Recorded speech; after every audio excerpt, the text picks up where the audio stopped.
مساء الماتش عليكم متابعينا الكرام من جديد في حلقه جديده من برنامجكم مساء الماتش، واللي غنشوفوا فيها الفوز اللي حققه المنتخب المغربي اليوم في بطوله كاس العرب على المنتخب السعودي العنيد صراحه والقوي. المنتخب اللي رغم غياب بعض الاسماء الاساسيه ديالو اللي ما سليم الدوسري كنو في وسط الميدان، الحارس الاهلي السعودي، الا ان المنتخب السعودي كان اليوم قوي، ولكن المنتخب المغربي كان ند للند امام المنتخب السعودي. استطاع انه يسجل الهدف في الدقائق الاولى من المقابله، ويحافظ على التوازن ديالو الى اخر التوازن الدفاعي ديالو الى اخر نهايه المقابله. اداء كبير من العناصر الوطنيه تمكنوا انهم يمتصوا ذاك الدفاع ديال المنتخب السعودي، لا على الاطراف لا من الوسط، اللي الصراحه ظهر ان المنتخب السعودي منتخب قوي وكينافس على اللقب بقياده الثعلب هيرفي مونار.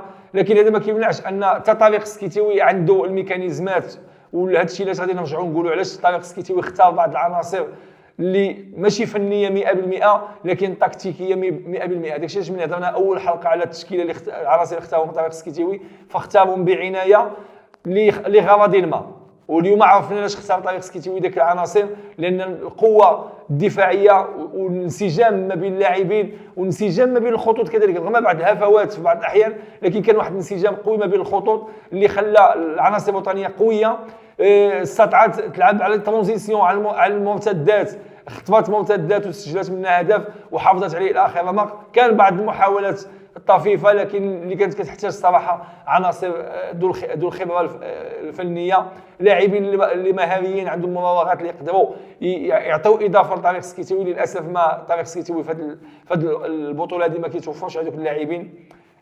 الاصابات والعديد من الامور اللي ما نطرقوش لها لان كتبقى دائما واختصاص المدرب كما اقول دائما. طارق سكيتيوي دخل المقابله بالخطه المعتاده 4-2-3-1، 2 قلوب الدفاع بوفتيني وسعدان، الظهير الايمن بولكسوت، الظهير الايسر المساوي، في وسط الميدان ارتكاز انس باش وحريمات، امامهم كل من الكرسي، وعلى اليمين البركاوي، على الشمال امين زحزوح، وكراس حربه صريح طارق تيسودالي. ولكن انا ما كنعتبروش راس حربه. تيسودالي كان كيدير واحد الدور كبير بالعوده ديالو المؤازره المساوي، وكذلك البلوك اللي كيدير الدفاعات المنتخب السعودي باش ما كيكونش الضغط متكامل. كان دائما كيبقى في خط الوسط اللي من خلاله كيبلوكي قلوب الدفاع ديال المنتخب السعودي، وكيضطروا انهم يتراجعوا للخلف.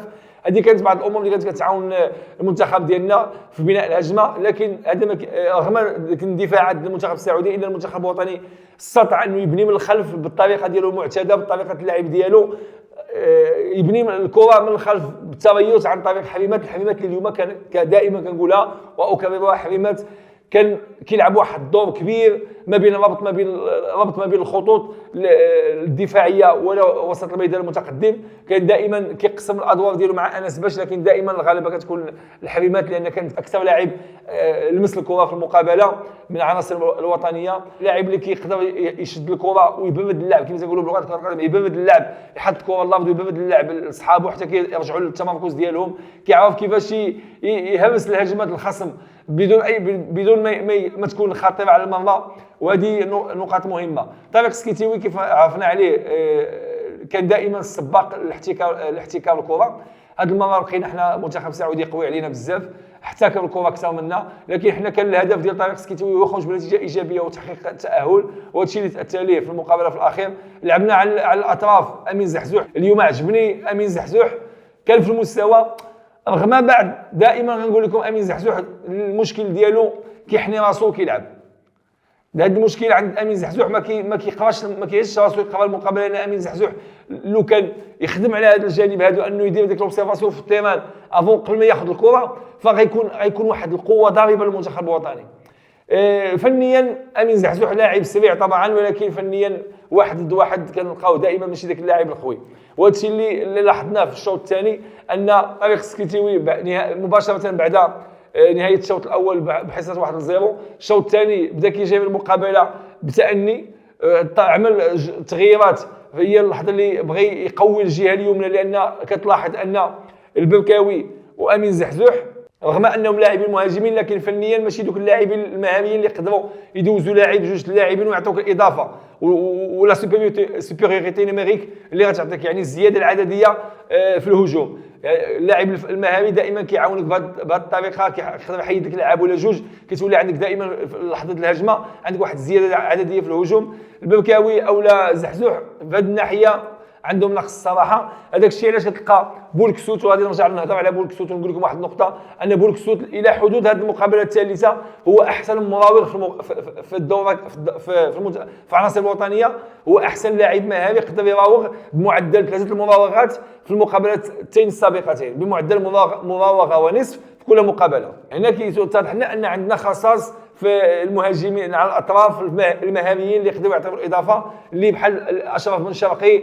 بحال الزلزولي، بحال سفيان بوفال. هاد لي بروفيل هادو هما اللي ما عندش طريق سكيتيوي حاليا، وهما السبب في التعادل ديال عمان.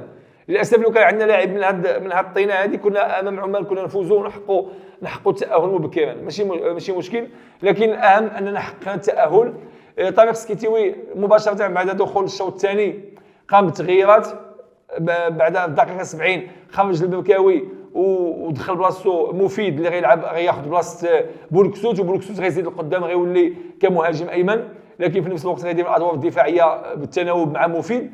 ولاحظتي ان بولكسوت اللحظه اللي كما تنقولوا تريح انه من الجانب الدفاعي اكثر ولا كيميل للجانب الهجومي، ظهر القوه ديال بولكسوت هجوميا، يعني ولا كيلعب يشد الكره بزاف، كيلعب على الجهه اليمنى، تلجا المنتخب السعودي عارف القوه ديالو ولا كيحاول يضغط عليه بثلاثه اللاعبين في لحظه استرداد الكره، رغم ان الكره كتضيع الا ان اللاعب كتلقاه رجع عند مفيد يعاونو. وصراحه بولكسوت من اللاعبين رافعين المستوى، لا اقولها لا في الشان ضرب مستوى رفيع، لا في البطوله في كاس العرب الى حدود المقابله الثالثه مازال كيضرب بمستوى رفيع.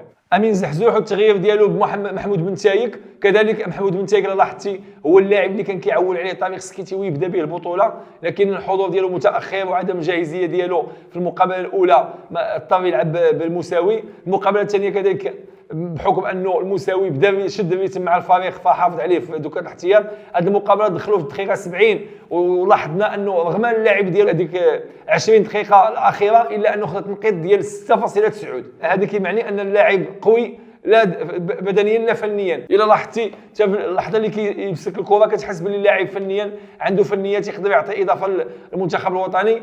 للاسف التاخر ديالو هو اللي ما خلاش خدمه رسميه، وتا مساوي دفاعيا لا في الجانب الدفاعي لا في الجانب الهجومي. لا باس به، ما نقولوش لاعب ضعيف لكن لا باس به، كيقدم مستوى مزيان لحدود هذه المقابله هذه، قدم مستوى مزيان.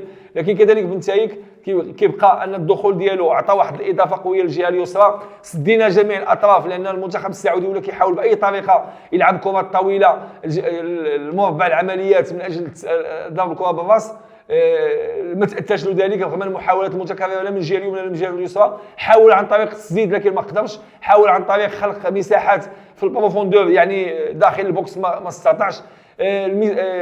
المنتخب المغربي الحمد لله استطاع انه يسد المساحات ويلعبوا اللاعبين يلعبوا متقاربين ويلعبوا على المرتدات ونجحوا الحمد لله انهم جروا المقابله الى اخر رمق. هذه النقطه هذه كتحسب طريق سكيتيوي اللي في الحقيقه صبر على المجموعه كما تنقولوا، صبر على الانتقادات اللي لاحقته مباشره بعد مقابله منتخب عمان، صبر على جميع الضغوطات اللي عاشها، خاصه ان بعد نهايه مقابله عمان الجميع هبط يدو بدا كيقول لنا المنتخب المغربي ما يقدرش يحقق الصعود الدور الثاني، منتخب عمان سيفوز، منتخب عمان سيفوز على جزر القمر، منتخب السعوديه سيفوز على المنتخب المغربي. وهذه رساله غنصيفطها بين قوسين وغندير عليها بوز. هاتوا لنا السعوديه، هاتوا لنا السعوديه 1-0 يا السعوديه. دابا الجمهور السعودي هذه رساله لكم. المنتخب المغربي منتخب رديف وحاول يريح اللاعبين الاساسيين ولعبنا الند للند، استطاع المنتخب الوطني ان يفوز في المقابله. هنا كتبان حنكه المدرب وحنكه اللاعبين والخبره ديال اللاعبين. بوفتيني سعدان صراحه جوج القلوب الدفاع اللي في هذه المقابله كذلك كيبينوا انهم ممتازين جدا. وانا كنظن انا وليد البكراكي كنظن سيستدعي احد اللاعبين لان كاين المكان ديالهم، بينوا على دفاع بدني قوي. هذه النقاط كلها كتحسب صراحه لطريق سكيتيوي. شحال اللاعبين من اجل الفوز وحققوا الفوز، وهذه هي الروح الوطنيه اللي بانوا عليها. اول مقابله صراحه المقابله الاولى كان الريتم طايح، المقابله الثانيه كان الريتم طايح، لكن المقابله هذه كان الريتم عالي وعالي جدا.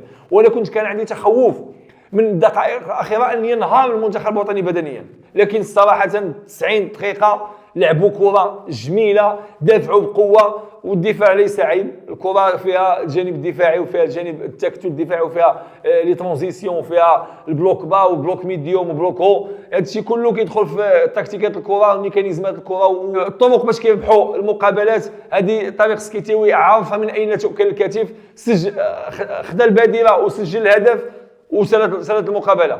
صراحه انا ملي تسجل هدف قلت للاصدقاء ديالي كانوا كيتفرجوا معايا باللي انتهت المقابله نهائيا صافي، وعاد تسالي المقابله ب 1-0. لان المنتخب الوطني الطريقه والنهج اللي دخل به طريق سكيتيوي كان واضح انه باغي يسجل هدف ويحافظ على النتيجه.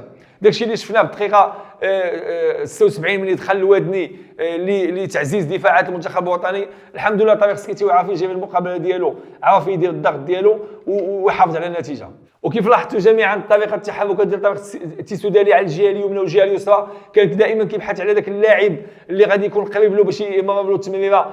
تبادل المهام بينه وبين البركاوي، كذلك تبادل المهام بينه وبين امين الزحزوح وتغيير الاماكن. وكانت نقطه القوه في الهجوم ديالنا هي تغيير الاماكن ما بين الزحزوح والبركاوي. فدائما ذاك تغيير الاماكن كيدير واحد الخبطه لدفاعات الخصم، انك الفريق كيدخل انه خاصو يدير واحد التكتل على واحد اللاعب معين، فملي كيبدا يضغط عليه كيبدل يغير المكان ديالو، كتولي خاصها تغير التكتيك كامل، يعني الخطه كامله كتغير، كيولي واحد الكليسمون الجهه اللي كيمشي لها اللاعب اللي عليه الاهتمام اكثر. طريق التيسودالي عرف كيفاش يستخلص ديك الكره ويعمل واحد لاباس البركاوي ويسجل به الهدف اللي مباشره بعدها فهمنا باللي المقابله غتاخذ واحد الريتم اخر، ضغط متكامل من المنتخب السعودي، ولكن في اخر المطاف ما تاتاش. كانت عندي واحد النقطه اللي صراحه غريبه من هيرفي مونا، كنت كنظن ان غادي يدخل سليم الدوسري وكنو، لكن حافظ على نفس المجموعه، دار تغييرات بسيطه. كنظن ان هيرفي مونا كيصيفط رساله انه ما كيهموش نتيجه اليوم، كنظن والله اعلم، لان الاهم ديالو انه يتاهل واي واحد يتلاقى به ما كيهموش. يعني الدور الثاني اي واحد يجي عنده، كنظن ما بين سوريا وفلسطين اي منتخب من هذه المنتخبات هو بالنسبه له يقدر يواجهه، ما عندوش اشكال. المنتخب المغربي حقق الاهم المركز الاول، وهذا هو اهم حاجه، انه يتاهل على راس المجموعه ويلاقي الثاني المجموعه اللي غيقابلها ان شاء الله، وحضر لها غيبقى عنده واحد المده للتحضير. نتمناو في هذه المده هذه اللاعبين كاملين يكونوا جاهزين، ونشوفوا كذلك اسامه طنان اللي الصراحه ما عرفتش سبب الغياب ديالو في هذه المقابلتين الاخيرتين، ما عرفتش علاش. ربما الاداء ديالو في المقابله الاولى ما كانش في المستوى المطلوب من طريق سكيتيوي، لكن هذا ما كيمنعش انه عنده امكانات يقدر يعطي واحد الاضافه. طريق اسامه طنان معروف انه عنده فنيات، معروف التمريرات ديالو، معروف بالضربات الثابته ديالو، كيضرب ضربات ثابته مزيانه. ربما طريق سكيتيوي كنعرفوا ان دائما التوجه ديالو كيلعب على لي ترانزيسيون مع 2-3-1 ويلعب على الاطراف. هذه لاحظنا دابا في جميع المقابلات، كذلك في مقابله الشان، رغم القوه ديال اي تواجد اللاعب اللي كيتوفر عليهم، لكن الاهم ان المقابله انتهت ب1-0، حققنا نتيجه ايجابيه. كاين بعض النقاط اللي ضروري خصنا نتطرقوا لها، هي التسرع في بناء الهجمه. بعض الاحيان اللاعبين ديالنا للاسف اللحظه اللي خصنا نبنيو الهجمه بسرعه كنأخروها، الوقت اللي خصنا نسرعوا الهجمه كنعطلوها. هاد الامور اللي هي ماشي بسيطه صراحه، هي دقيقه جدا. بناء الهجمه كيحتاج السرعه، اللحظه ديال بناء الهجمه خص تكون التحركات بين اللاعبين تكون سريعه، واللحظه اللي كيخرج عندنا امين باش انس باش او لا حريمات، خلف حريمات خاص مباشره يكون يا اما الكلتي يا اما الزحزوح يا اما البركاوي. يعني اللحظه اللي خصو يدور حريمات باش يلعب الكره خصو يلقى مثلث قدامه، يلقى يا اما البركاوي على اليمين ويبان له الكلتي. في حاله ان هذا المكان كيكون عامر خص مباشره يدخل الامين الزحزوح باش يفتح المساحه المساوي يطلع. هذا المشكل، هذا امين الزحزوح والبركاوي في هذه الحاله هذه دائما كنلقاوهم كيميلوا للباندا بزاف. ملي كيميلوا للباندا بزاف كيضغطوا على كيولي عندنا واحد التباعد في المساحات. هذا المشكل شفناه امام منتخب جزر القمر وشفناه امام منتخب عمان. دائما اللحظه اللي خص يشد حريمات الكره كنفضل ان البركاوي اللحظه اللي يجر الجهه اليمنى جهه التماس يخرج الكرتي يطلب الكره، اللحظه اللي كيولي كيدير لابيل دبال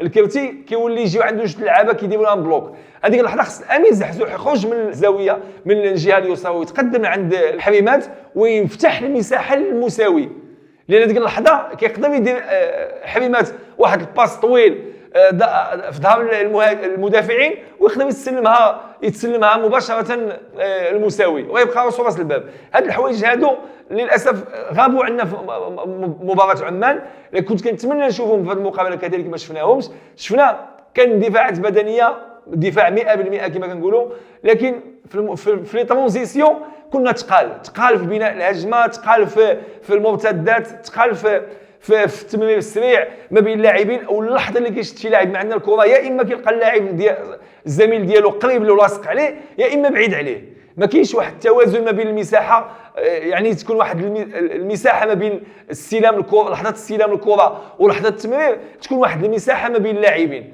هذيك اللحظه باش حتى اللاعب اللي كيبغي يشد الكره كيشدها وهو مرتاح، كيهز عينه، كيقدر يلعب ان دو مع واحد اخر باش كيقدروا يخلقوا يهمسوا المساحات باش يوصلوا للمرمى الخصم. اللحظه اللي كنشدوا دائما الكره للاسف يا اما كنبردوا اللعب وكنرجعوا كره اللور عند المدافعين الخلف، يا اما كنحاولوا نبنيوها بسرعه وكنضربوها طويله غير فين ما مشات. وهذه كتزيد تصعب المأموريه ديالنا، كتزيد تخلينا اننا كنتعرضوا دائما للضغط ديال الهجمات المرتده، دائما الضغط ديال الهجمات ديال المنتخب السعودي. كنتمنى من طريق سكيتيوي انه يتطرق لهذه النقاط هادو، يشوف المساحات والبعد ديالها ما بين اللاعبين، يا اما كيكونوا بعاد يا اما كيكونوا قراب بزاف. يعني حساب المساحه قبل استلام الكره امر مهم، لان لحظه الاستلام خصك تكون انت ليبري، يعني متاح انك تسلم الكره وتخرج الباس بسرعه باش تقدر انت الا بغيتي دير السويفي ديال الهجمه تقدر تزيد تربح واحد المساحه. من هذيك المساحه اللي كتربحها في نصف ملعب الخصم، وهي احسن تربح في نصف ملعب الخصم على انها تبقى في نصف الملعب ديالنا. كل ما بقات في نصف الملعب ديالنا كل ما كيولي علينا الضغط بزاف. وهذا هو الحوايج اللي كنطاو صراحه كنعانيو منهم، وعانينا منهم امام المنتخب السعودي صراحه باش نكونوا واقعيين. عانينا من المنتخب السعودي لا من الجهه اليسرى لا من الجهه اليمنى، وكذلك من وسط الميدان، لان اللحظه المنتخب السعودي اللي كيشد الكره كيشدوا المدافعين دائما كيضربوا الكره كيهمسوا لنا لالين كامله، كتهمس لالين كامله اوفونسيف، كتهمس كتمشي الكره مباشره كتولي الهجمه. دائما لالين الدفاع، الخط الدفاعي ديالنا هو اللي كيولي يهز داك الحمل ديال الهجمه كامل. لكن هذا ما كيمنعش ان طريق سكيتيوي كنظن انه كيخدم على هذا الشيء كامل. المقابله القادمه غنشوفوا ان شاء الله المنتخب بوجه اخر، بوجه الفائز، يعني بوجه البطل، لان اليوم المنتخب رجع الروح ديالو اللي خصها تكون عنده بعد الانتقادات الصراحه اللاذعه اللي خداها طريق سكيتيوي، لا من عند الصحافه ولا من عند الجماهير ولا من عند النقاد ولا من عند العديد من الناس. حنا كنتاخذوا كذلك المنتخب الوطني، لكن النقد ليس من اجل النقد فقط، فاحنا كنعطيو رسائل ربما في بعض الاحيان المدربين كياخذوا منهم شي حاجه يقدروا كانت غابت عليهم، وهذه امور عاديه. غوارديولا كان قال في اخر التصريح ديالو قال لهم باللي اللحظه اللي كان نمشيو نشوفوا لي سوشيال ميديا بعض الاحيان كنلقاو شي واحد داير شي تعليق كناخذوا منه معلومه مهمه. ماشي عيب الانتقاد، لكن العيب هو انك ما تستافدش من الاخطاء ديالك اللي كديرها في المقابلات السابقه، يعني المقابله الاولى والمقابله الثانيه والمقابله الثالثه كذلك. اول هدف سجلناه بمحاوله وكنعتبروا هجمه مرتده، قطعوا الكره في نص الميدان ومشاو هجمه مرتده هدف. لكن مقابله عمان ما سجلنا هدف، مقابله جزر القمر اهداف من الكرات الثابته. لحدود الساعه باقي الهجوم ديال المنتخب المغربي باقي ماشي داك كما كنقولوا داك الجرينتا ديال المنتخب الوطني، ديك النجاعه الهجوميه امام قدام المرمى الخصم. مازال ما عندناش داك كما تنقولوا ديك الاستمراريه في المحاولات. كنخلقوا محاولات كتضيع علينا، كنرجعوا نتكتلوا دفاعيا، كنحاولوا نخلقوا واحد المحاولات بعد عذاب اليم من الدفاعات وداك الشيء، كنحاولوا نخلقوا واحد المحاوله لكن النجاعه ما فيهاش، ما كنوصلوش المرمى، ما كنستطيعوش نسجلوا. وهذه هي النقاط اللي خصنا طريق سكيتيوي صراحه يخدم عليها بزاف، هي امام المرمى. منين نوصلوا تما فين خصنا نكونوا اكثر تركيزا، لان المحاوله تقدر تجيك في واحد اللحظه وما تقدرش تعاود تجيك. بحال المنتخب السعودي لو كان ما تسجلش هدف كانت صعيب علينا المأموريه، غنضطروا في اخر الدقائق اننا نخرجوا باش نسجلوا. وحبذا الله يسلم لو كان تسجل عندنا شي هدف ولا شي حاجه كنا غادي نضطروا نلعبوا جميع الاوراق ديالنا باش نسجلوا الهدف، وهذاك الشيء اللي ما كناش بغيناه، والحمد لله داك الشيء اللي ما شفناش وما عشناش. الاهم اننا حققنا نتيجه ايجابيه 1-0 نتيجه ايجابيه كتخولنا نتواصلوا المجموعه ونتاهلوا للدور الثاني ان شاء الله، وندافعوا على الحظوظ ديالنا تحقيق اللقب ان شاء الله، واللي هو مطمح جميع الجماهير المغربيه وكذلك مطمح الجامعه الملكيه المغربيه برئاسه السيد فوزي القجع. الى هنا متابعينا الكرام كنشكركم على المتابعه ديالكم، وكنتمناو ان شاء الله تعطيونا ارائكم والتعليقات في التعليقات. كذلك في الاداء المنتخب المغربي امام المنتخب السعودي، شنو هي الانطباعات ديالكم، الاراء ديالكم، شنو كان ممكن يدير طارق سكيتيوي وما داروش، شنو كان ممكن يغير وما غيروش مثلا. هذه الامور هذا كامله كتهمنا وكتهمكم انتم كذلك، كتهم المتابعين الكرام كاملين. شكرا لكم، والى هنا كنشكركم، كنضرب لكم موعد في حلقه قادمه ان شاء الله. سلامات عليكم جميعا.